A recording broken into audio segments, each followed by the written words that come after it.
할렐루야. 이렇게 예수님 안에서 다시 뵐 수 있어서 너무 감사합니다. 여러분 그동안 잘 지내셨죠? 오늘 거룩하고 복된 주일을 맞이하여 또 이렇게 귀한 하나님 말씀을 또 듣게 하셨어요, 하나님께서. 그래서 오늘은 또 계속해서 열왕기 하 10장 말씀으로 우리 하나님 말씀을 듣기를 원합니다. 자, 그러면 이제 열왕기 10장 1절 말씀 한 절을 봉독하겠습니다. 아합의 아들 70명이 70명이 사마리아에 살고 있었다. 예후가 편지를 써서 사본을 만들어 사마리아에 있는 이스라엘의 관리들과 원로들과 아합의 아들들을 보호하고 있는 사람들에게 보냈다. 아멘. 자, 열왕기하 10장은 이제 제목을 예후의 숙청 작업. 이 숙청이라는 말만 나와도 으시시하네요. 예, 으시시합니다. 그러면 이제 세 분에서 먼저 말씀을 올리면 1절부터 11절까지는 아합의 자손들 70명이 사마리아에서 처형됨. 12절부터 17절까지는 유다 왕 아하시아의 형제 42명과 아합에게 속한 모든 자들을 처형함. 18절부터 27절까지는 바알의 선지자 제사장 신도들을 처형함. 그리고 28절부터 36절까지는 이스라엘 왕 예후의 통치. 이렇게 이제 세 분에서 말씀을 올렸습니다. 자, 그러면 본장의 개요를 한번 볼 텐데요. 전체의 숲을 보겠다 그 말씀이죠. 본장에는 요람과 이세벨을 죽이고 이스라엘을 본거지로 삼은 예후의 계속적인 숙청 작업이 기록되고 있습니다. 자, 예후가 이제 왕이 됐잖아요. 그래서 본거지를 어디로 삼았다고요? 이스라엘.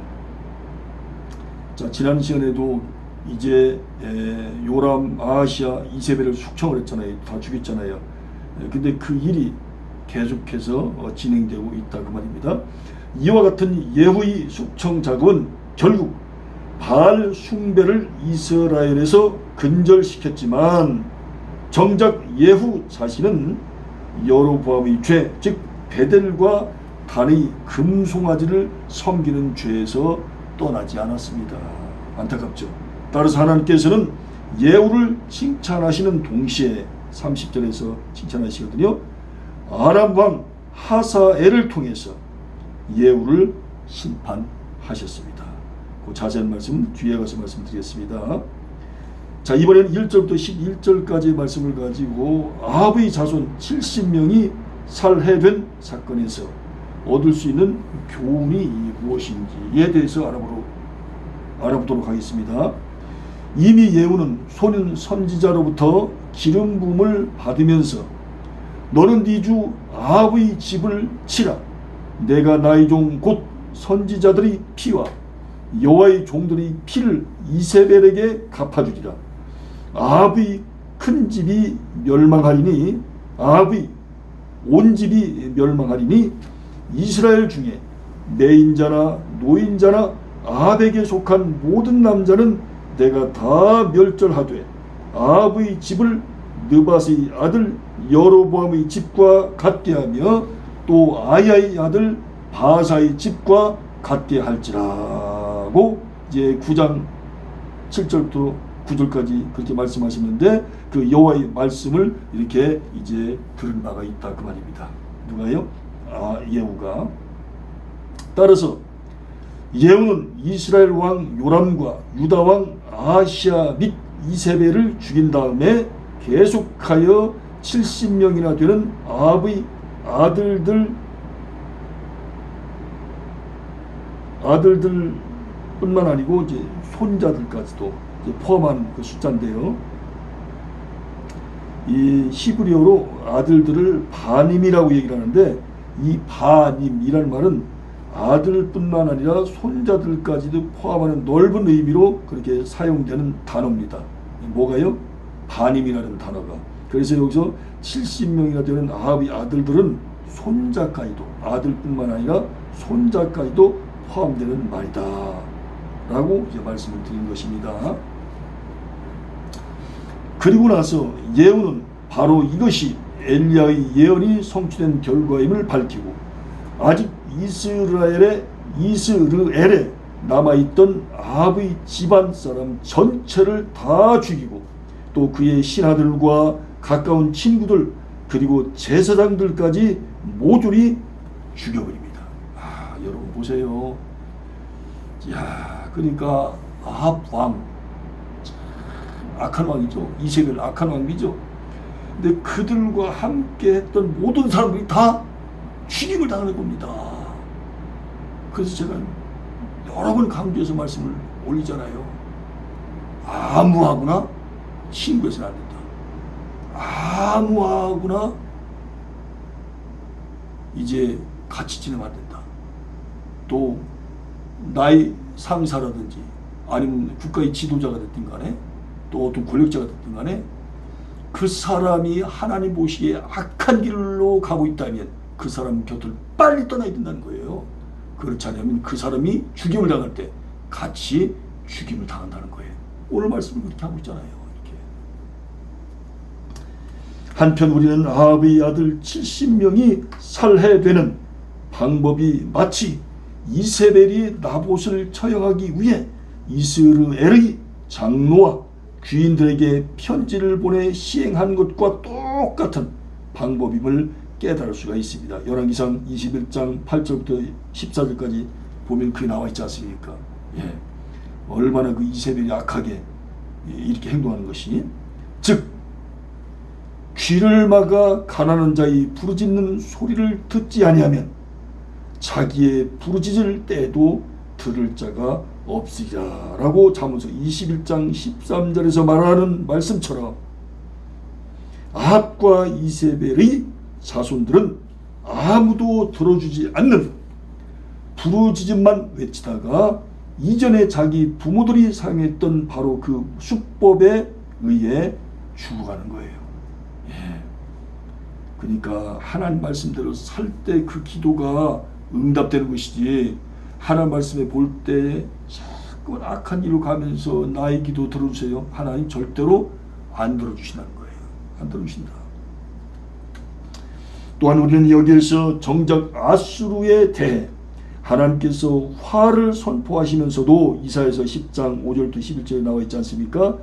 그들을 진노의 막대기로 사용하셔서 이스라엘을 치신 것처럼 비록 포악한 예후를 사용해서라도, 예후가 좀 포악했거든요. 왕이 비록 포악한 예후를 사용해서라도 하나님께서는 자기의 뜻을 성취해 나가신다는 사실을 깨달을 수가 있습니다.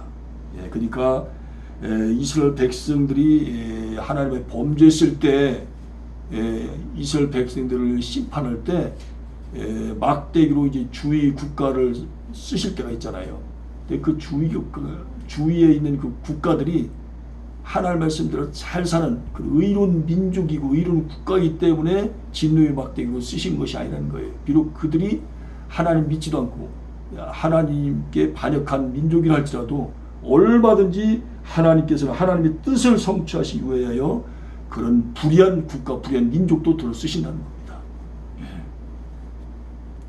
다시 말해서 하나님께서는 인생들이 불의함에도 불구하고, 인간들의 불의함에도 불구하고 절대적으로 의로우심으로 오히려 악의 세력까지도 이용하셔서 하나님의 거룩하신 의를 이루신다, 그 말씀입니다. 참 중요한 말씀이죠. 자, 이번에 12절부터 14절까지 말씀을 가지고 예후가 죽인 아시아의 형제들 42명은 실제로 아시아와 어떤 관계가 있는지 알아보도록 하겠습니다.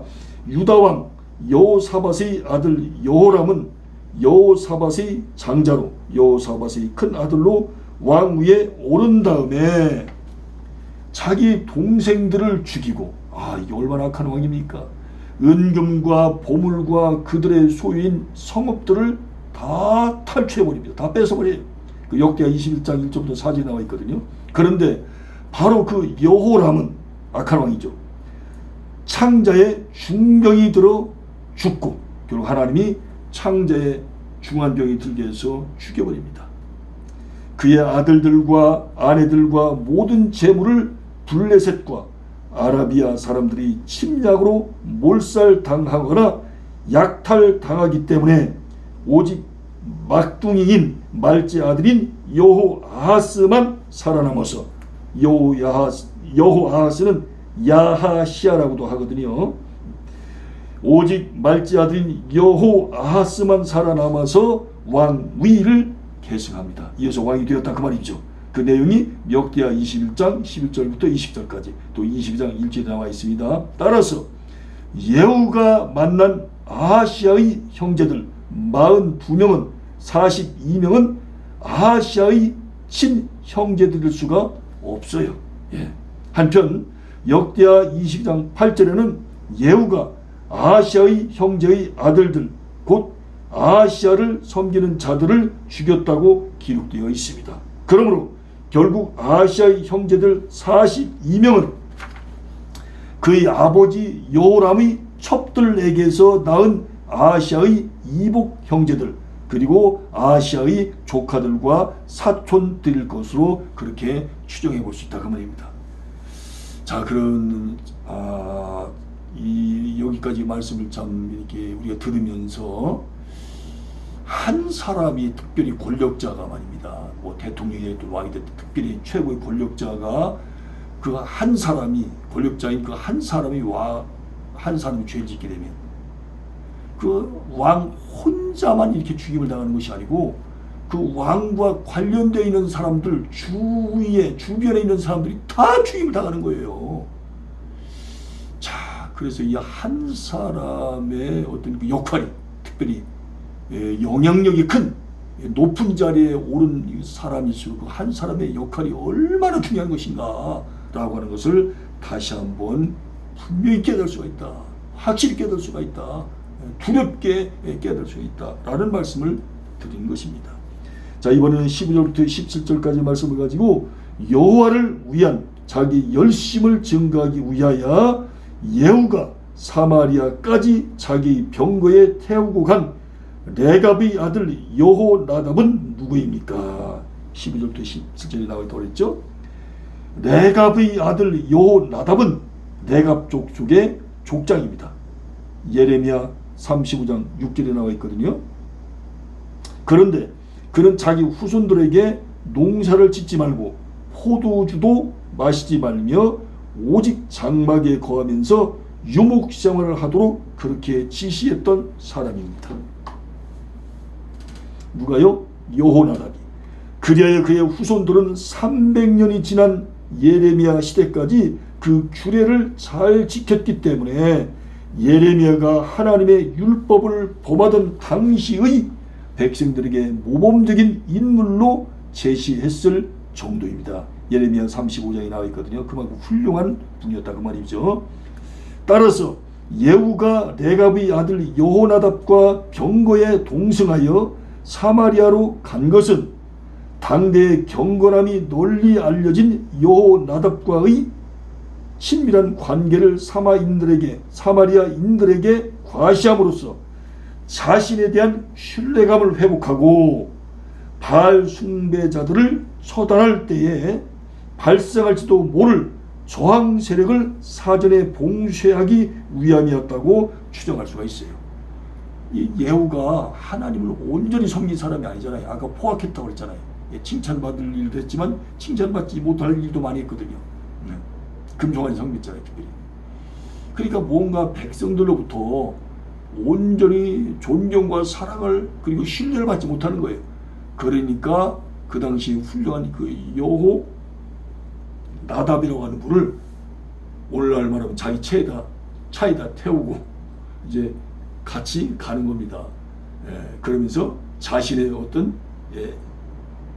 핸디캡을, 자신의 어떤 부족함을, 자신의 약점을, 단점을 보완하기 위해서 사실은 여호나답을 이용하는 거죠.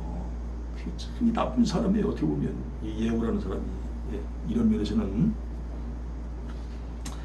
자, 이번에 18절부터 29절 말씀을 가지고 예후가 바알의 선지자와 제사장들과 바알 숭배자들을 멸절시킨 까닭에 대해 보다 자세히 설명해 보도록 그렇게 한번 해볼게요.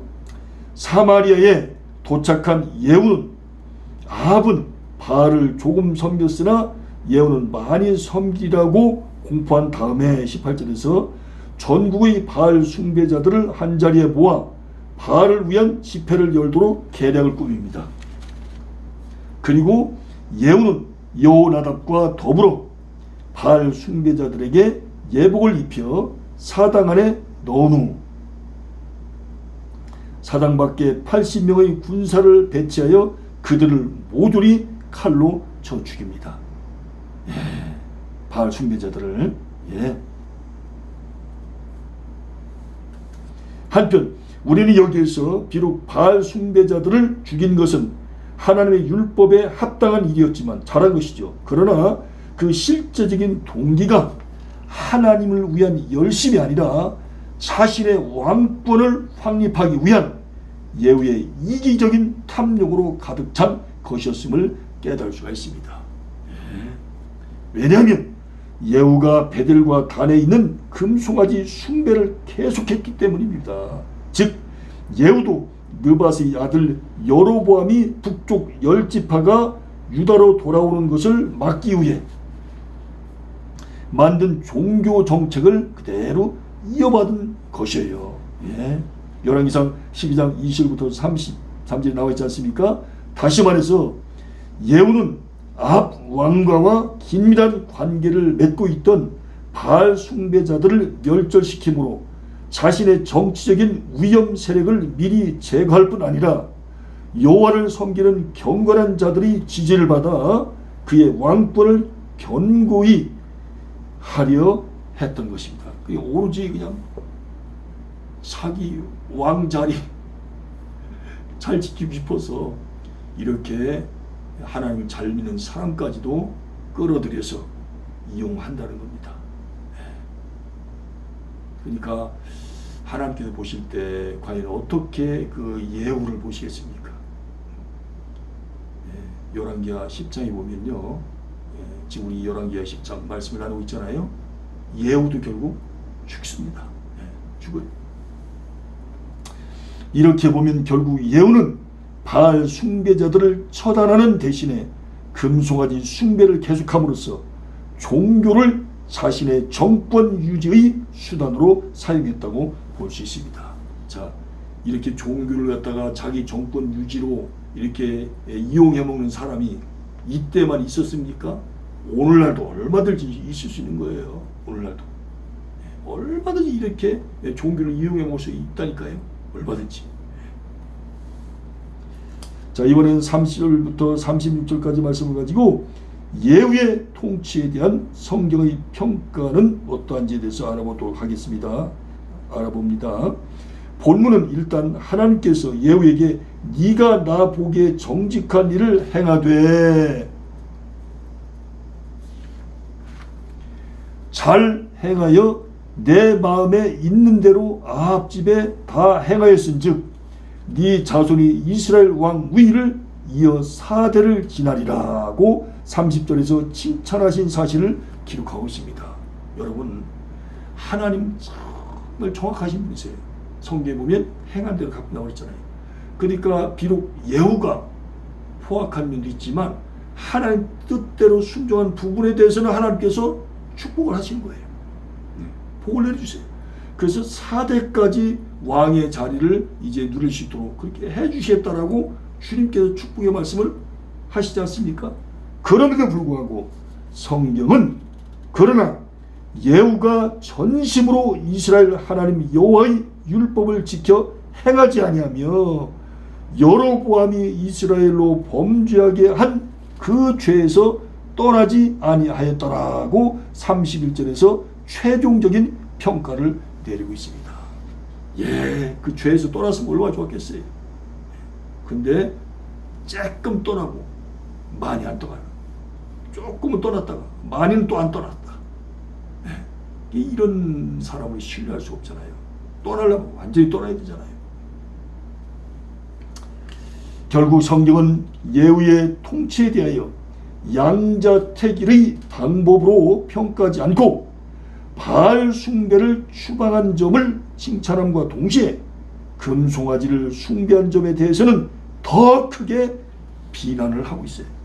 그리하여 예후 왕가는 4대에 걸쳐, 즉 제11대 여호아하스로부터 시작해서 제14대 스가랴까지 4대에 걸쳐 약 120년간 이스라엘을 다스리는 축복을 받지만 120년이면 얼마나 오랫동안 왕위를 후손들이 이렇게 차지한 것이 되겠습니까?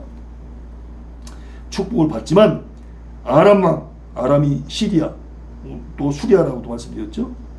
아람왕 하사엘의 침략으로, 아람왕 하사엘의 침략으로 많은 영토를 빼앗기는 징벌도 아울러 받았습니다.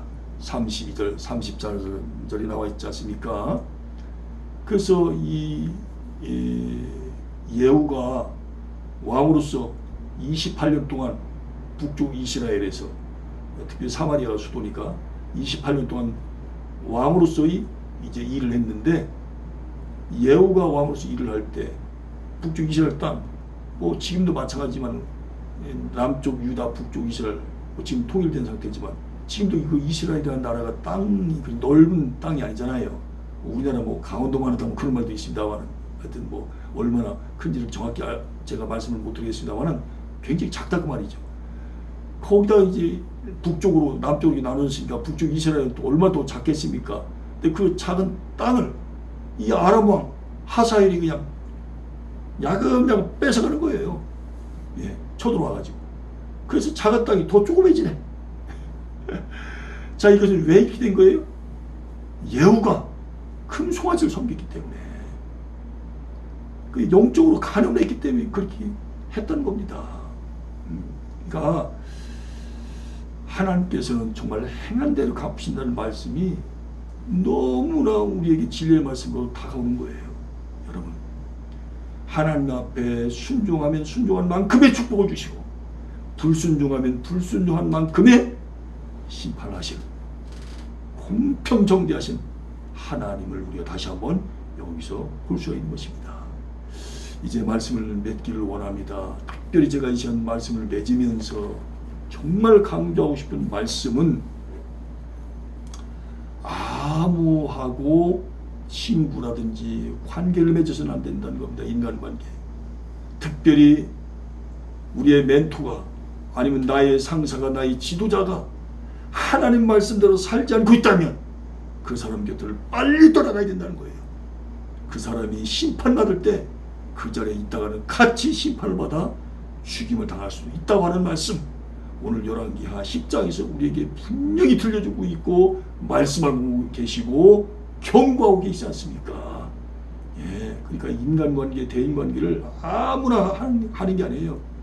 기도하는 가운데 잘 인간관계와 대인관계를 맺어야 됩니다. 예, 다시 한번 우리에게 정말 중요한 진리의 말씀을 예수의 이름으로 선포하는 것입니다. 여러분, 특별히 이렇게 날씨가 굉장히 더운데 더운 가운데서도 열심히 이렇게 저희 김정문 TV 이 유튜브 이 방송에 들어오셔서 참 열심히 정말 성경 공부도 하시고 또 영어도 공부하시고 한문도 공부하시고 열심히 정말 공부하신 여러분들 볼 때 얼마나 참 존경스럽고 정말 사랑스러운지 몰라요.